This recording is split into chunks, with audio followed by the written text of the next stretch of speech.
Welcome to the New School Kitchen Pajama Edition. Slippers party. Woohoo! So it's nearly 9 p.m. on a Monday night. Yep. Mary Julia is here and we are doing some good work to make the New School Kitchen experience even more awesome for you. And we're hanging out in the kitchen and it's kind of pajama night and we're making food.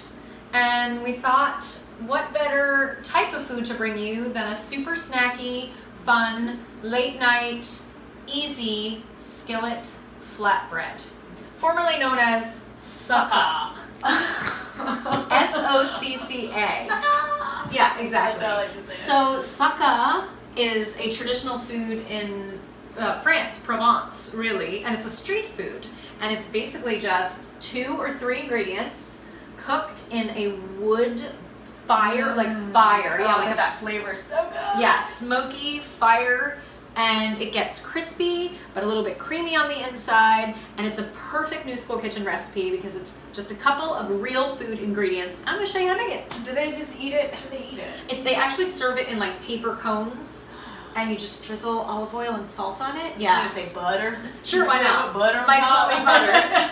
That would be in Italy. And Nick's eyes are getting happier and wider the more we talk about bread. Poor guy hasn't had bread in years, probably. This is really good, guys. It's everything you're missing if you're gluten free. It's crusty That's right. and chewy and Totally gluten-free. Yeah. Let's make some skillet chickpea flatbread. First thing is you want to get a hold of some garbanzo bean flour. Good old Bob at Bob's Bread Mill.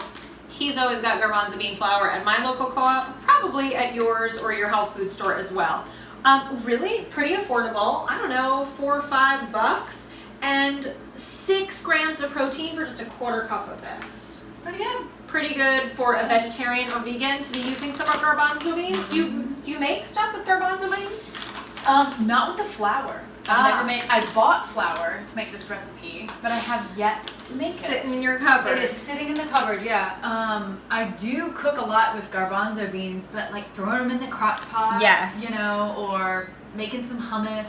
I'm excited to like spice it up a little bit. Yeah, and that's the fun of this recipe is that you can customize it any way you want. We're taking the flour and all we're doing is mixing in some lukewarm water. You can't get easier ratios of this. It's 1 cup of flour to 1 cup of water. Why lukewarm? It just helps so there's no lumps in your batter.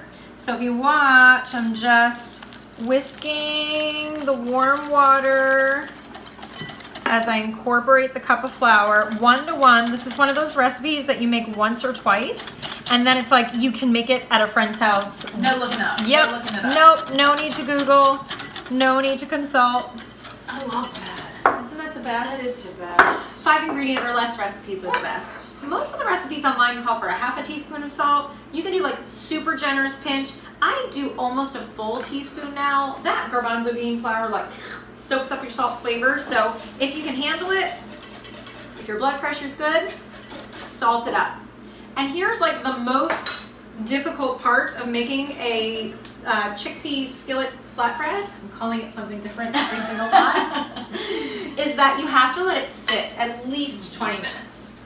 You can go up to 24 hours letting it sit though, and the more you let it sit, the thicker the batter is going to get. So if you want to come look, Nick, this is the one we just mixed up right here, and this has been sitting about 30 minutes, and you can see when I push this whisk through it, it's thicker. It's almost like the consistency of heavy cream. This is like water with flour, and this is like heavy cream, and that's after about 30 minutes. So throw a towel, dish towel over it, let it sit. Prep ahead, easy one before a party, breakfast on, a special occasion. Mix it up, set it aside.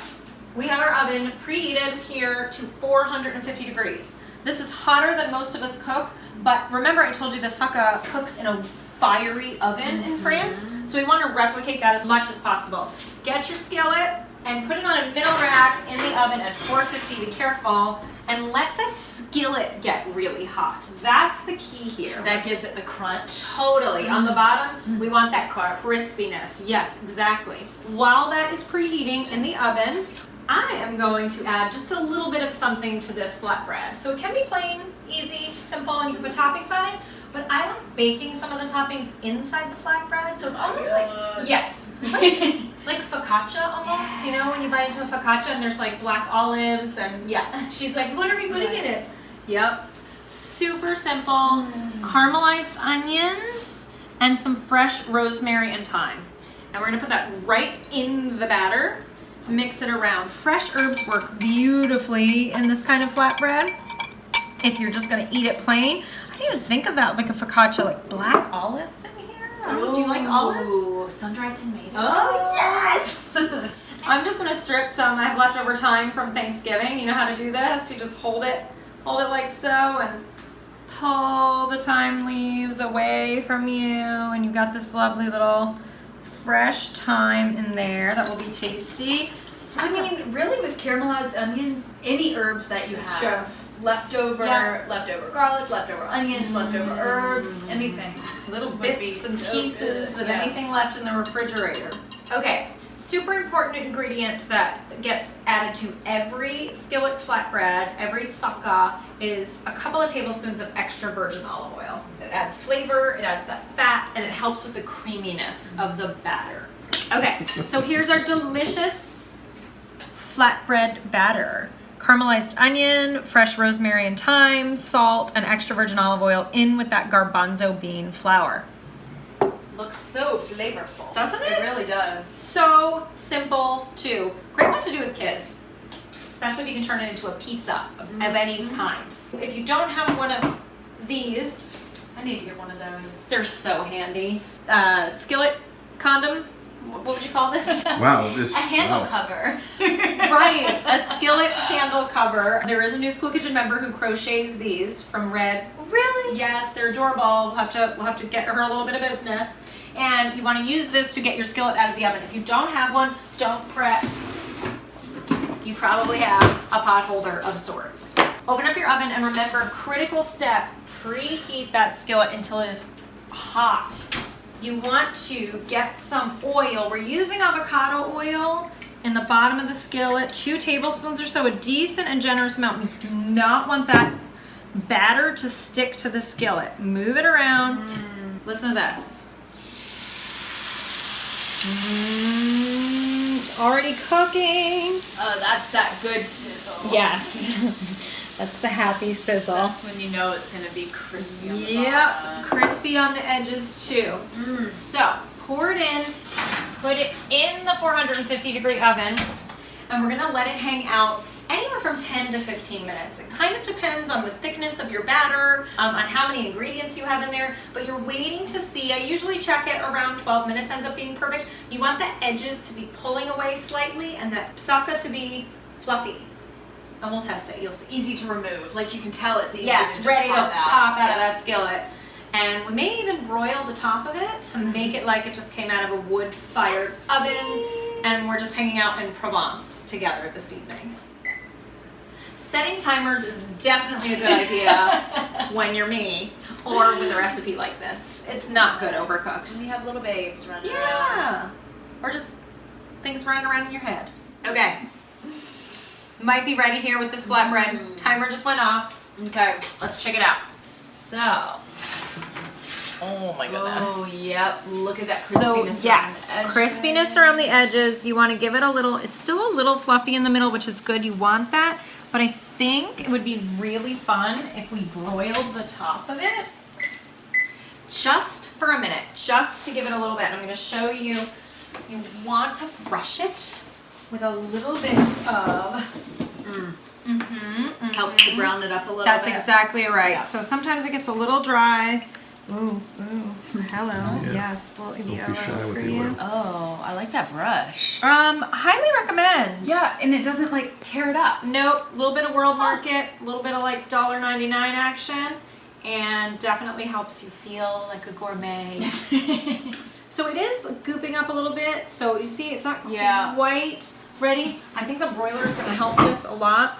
So again, anywhere from 10 to 15 minutes. We did it for 12. We're going to do the broiler maybe for a minute or 2 just to get some more texture. Ooh, be careful. Even this thing gets hot at 450 degrees.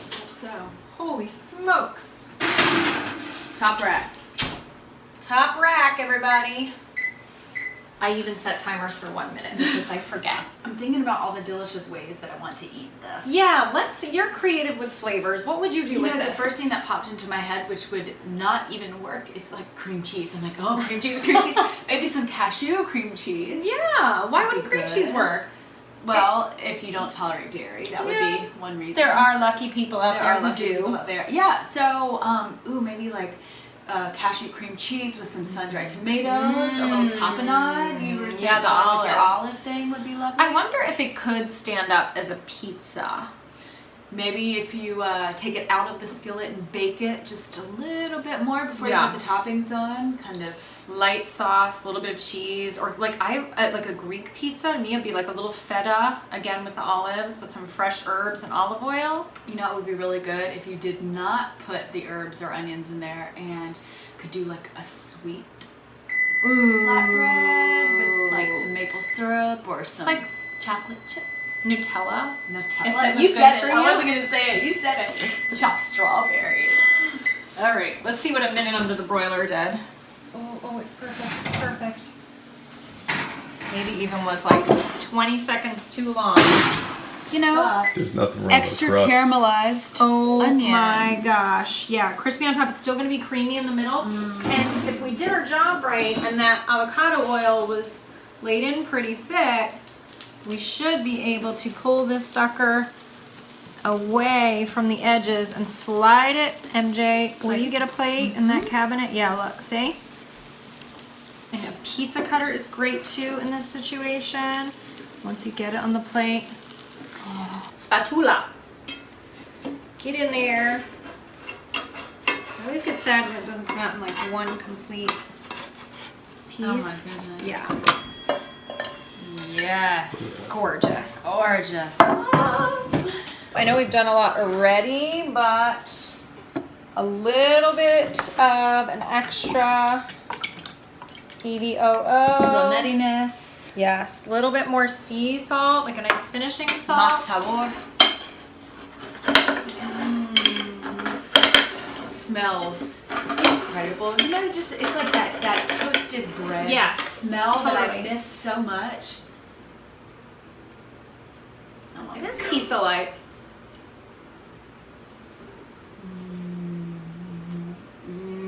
Oh my god. Onions. Yeah. Those caramelized onions are... I kind of, once I made it with the caramelized onions, I can't do it without it now. Creamy in the middle. A little crispy on the outside. Could have even gone to the bottom. Golden brown. Probably could have gone another minute or two in the oven. You taste so it's still a little bit wiggly. You know what? I love the salt on top. I would have never put extra salt on top, but it really helps to get that like flavor burst. Opens up all the flavor. Yeah. Oh my gosh. Real taste of rosemary. It really is best eaten fresh too. I can't wait to hear what you put on your chickpea flatbread. Get creative. Have fun. Make it delicious. Adios. Socca.